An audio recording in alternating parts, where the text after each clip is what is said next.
everyone, it's me, ang daragang may tuy igma posturang vlogger. So mayad nga temprano po kanindong tanan. So for to this video guys ay maaga pa po kaming gumising kanina para po makapag-prepare ng amin pong mga dadalhin. Dahil ngayong araw po kami po ay pupunta ng bukid. So kung magtataka po kayo, nasa bukid na kami, ba't pupunta pa ng bukid? Kasi guys, meron pa pong mas pinakabukid. So kung alam nyo lang po ay malayo-layo pa po ang aming lalakbayin bago po kami makarating doon. So kung makikita nyo guys, naglalakad lang po kami. So dahil mas pinili po namin na lumakad kesa po sumakay. Kasi guys, sa paglalakad po ay mas makakapag-banding po and also exercise na rin po yan. Kasi po kung magmumotor naman po kami ay hindi naman po kami kasya. Kaya sa mga nagtataka po dyan kung bakit raw po palagi lang po akong lumalakad papunta ng school, papunta at pauwi. Kasi guys, sanay na po ako sa paglalakad ng malayo. Kasi mas malayo po yung nilalakad namin dito compare po doon sa papunta ng school. So ayan po, nakbayan ko si Papa sa part na yan. Matangkad talaga siya sa akin. So sobrang liit ko lang po kasi talaga. 23 years old na po ako guys, pero parang pambata lang po ang aking height. Pero okay lang po yan, ang importante po nabubuhay tayo. So yung kapatid ko po mas malaki pa sa akin, yan po yung sumunod sa akin. Yan po yung pangalawa. Din yung nagbi-video naman po, yun po yung aming pangatlo po. So ayan guys, sumusunod na po yan dyan si mama kaya lumingon kami. So dito naman guys ay patawid na po kami ng pangatlong ilog. Yes po, pangatlong ilog na po yan. Kasi nadaanan na po namin yung dalawang ilog. Sa pangalawang ilog nga guys, doon po nalagot ang aking tsinelas. Kaya kung makikita nyo dyan, nakapaapaan na lang po ako. Sa bagay, sanay na rin naman po akong lumakad ng nakapaa. Kaya hindi na po gaanong masakit sa paa yung mga bato na nadadaanan namin. So ayan guys, dito naman po sa part na ito, yung ilog po na yan kapag bumabaha ay sobrang lakas po ng agos dyan. Sobrang lalim din po. Nakaraan nga po, merong times na tumawid kami dyan ng baha. Ay nako, mukhang madadala ako ng agos ng tubig. Sobrang lakas po talaga. Mabuti na lang po ngayon dahil medyo maganda po yung panahon. So kung makikita niyo po, maaga po yan pero sobra na po yung sikat ng araw. So meron din pong mga motor guys na pumapasok dyan. So dati po halos di po yan mapasukan ng motor kasi nga po maliit pa yung daanan at hindi pa po naayos. Mabuti na lang po ngayon dahil naayos na po yung kalsada papunta ng Sugod. So yan guys, meron po yan dyang mga motor na dadaan.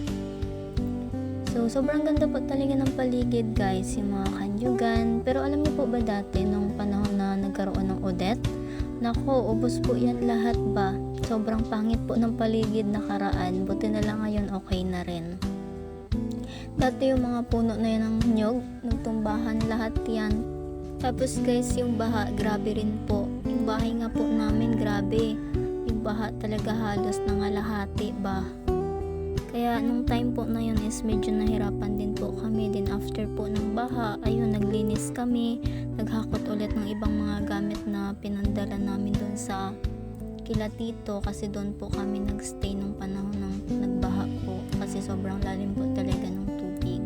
So ayan guys, sama-sama po kami dyan. Nandyan si mama, si papa, and then yung dalawa ko pong kapatid.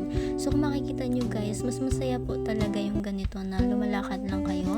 Kasi mas nakakapag-banding po kayo ng ganyan. Nakakapag-video, nakakapag-picture together. So, minsan lang po namin yan magawa guys kapag meron kaming pupuntahan. Pero masaya naman po. So, ayan guys, yun na po yung last na ilog. And then, pag-akyat po niyan ay kubo na po. So, ayan guys, kung makikita nyo po, nandyan na po kami sa kubo. So, kumakain na po kami dyan. Dahil pagdating po namin, meron na rin po silang sinaing at meron na rin po ulam. So kung makikita nyo yan guys, yung ulam ko po dyan ay talbos ng kamote at talbos ng dahon ng gabi. So kaway-kaway po dyan sa mga umuulam po ng inasimang talbos ng kamote. So yun guys, hindi po ako gumagamit dyan ng kutsara dahil sanay naman po akong magkamay. Yes po, sanay po akong magkamay lalo na kapag dito po sa amin. Kaya sa magiging future asawa ko dyan, ako hindi ka mahihirapan sa akin. Kasi kahit anong ulam lang po ay kumakain po ako. Charis. Hindi po, pero totoo po yun. So yun, pero 'di ba kapag nagkaroon na rin naman ng stable job, lalo na kapag nakapag-graduate na, nagkaroon na ng trabaho, syempre hindi na rin po ganyan yung magiging buhay natin. Pero syempre kahit makaangat man tayo sa buhay, wag po natin kakalimutan na nanggaling po tayo sa pagiging mahirap. At hindi po natin dapat na kalimutan yung mga pagkain ganyan. So yun po. So marami pong mga bagay na dapat po nating maranasan sa buhay dahil para po masukat kung gaano po tayo katatag, gaano po katatag yung pananampalataya natin sa Panginoon sa kabila ng mga trials na meron po tayo. So yung hirap po na yun ng buhay, normal lang po yan dahil marami naman pong mahirap na kagaya natin. So pero po basta meron po tayong pagsisikap, magiging maayos din po yung lahat. Basta magtiwala lang tayo sa Panginoon. So yun guys, nakikita nyo po yan yung nasa garapon, bagoong po yan. So paborito ko rin po yung ulam, yung bagoong na dilis. Sarap na sarap po akong kumain guys, kahit ganyan lang po yung ulam ko. So kapag nandito naman po kasi sa bukid, is karamihan po talaga ng ulam ay gulay. Kung hindi gulay ay ganyan po. So ayan, pawid lang po yung dingding ng kubo. So yan naman guys, tapos na po kaming kumain dyan. So magtataka po kayo kung bakit sobrang dami ng plato, dahil hindi lang po ako yung kumain. Sama-sama po kaming kumain. So yan guys, dyan po ako humugas sa ilog dahil po doon ay wala na pong tubig sa taas. Pero mas maganda naman po dyan dahil mas mahugasan po ng maayos or mas malilinisan po ng maayos yung mga plato at baso. Sobrang ganda po ng kapaligiran, kaya mas gugustuhin ko po talaga na tumira sa ganitong lugar kasi sobrang tahimik po dyan. Walang maraming tao, walang mga kapitbahay. Meron namang kapitbahay guys pero malayo po. And bihira lang naman po kaming pumunta dito. Minsan lang po. Ngayon na nga po ulit eh. Ang linis din po ng tubig dyan na umaagos. Pwede rin po siyang inuman. Mabuti na lang po talaga at nakisama yung panahon, walang ulan.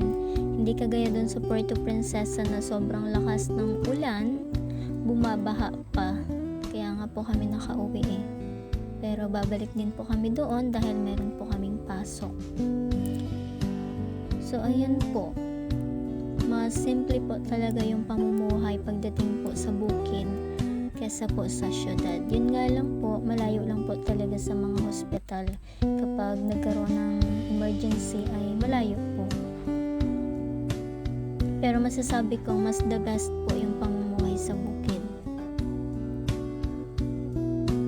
Ayan po, tapos ko na pong hugasan lahat ng plato, ng baso at ng kutsara.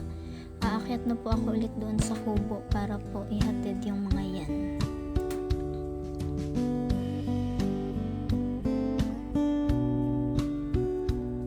So, dito naman po guys ay maliligo na po ako. Kasi po, uuwi na po kami maya-maya dahil tapos na rin po ang aming trabaho, ang aming pong ginagawa. So, yan. Kung makikita nyo po ay naglalangoy-langoy lang po ako dyan. Wow, naglalangoy. Kala mo naman marunong maglangoy. Hindi guys, bumabasa lang po ako. Kasi wala naman po akong dalang shampoo at saka sabon. Kaya doon na lang po ako mamaya sa bahay maliligo talaga pagdating ko po. Oo guys, di po talaga ako marunong maglangoy ba. Ilang beses na po akong nagtry, nagpaturo, pero hindi ko po kaya dahil natatakot po ako. Pag sa mababaw naman po, kaya ko naman pong lumangoy. Yun nga lang, kapag sa malalim na ay hindi na po. Kaya nga po kapag naliligo kami sa ilog dati, dumadala po ako ng tabo. Madalas akong dinatawanan ng mga kasamahan ko. Bakit daw pupunta ng ilog pero may dalang tabo? Sabi ko ay wala kayong magawa. No choice ako eh. Hindi ako marunong lumangoy. Hindi kagaya sa inyo. So yun po guys. Hindi ko alam kung kailan ako matututong lumangoy. Pero as of now ay hindi po talaga ako marunong. Kaya ko naman pong magpailalim sa ilalim ng tubig. Yun nga lang, ilang minutes lang din po, aahon din po ako.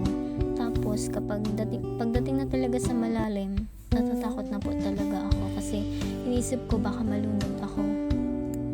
Lalo na minsan yung mga kasama naming maligo is mga bata lang din. oo, marunong na silang lumangoy pero nakakatakot pa rin. So yun guys, salamat po sa inyong panunood and ingat po kayo palagi. God bless po everyone.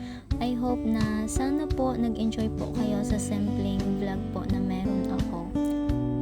And I hope na mas isupport nyo pa po ako sa mga susunod pa po.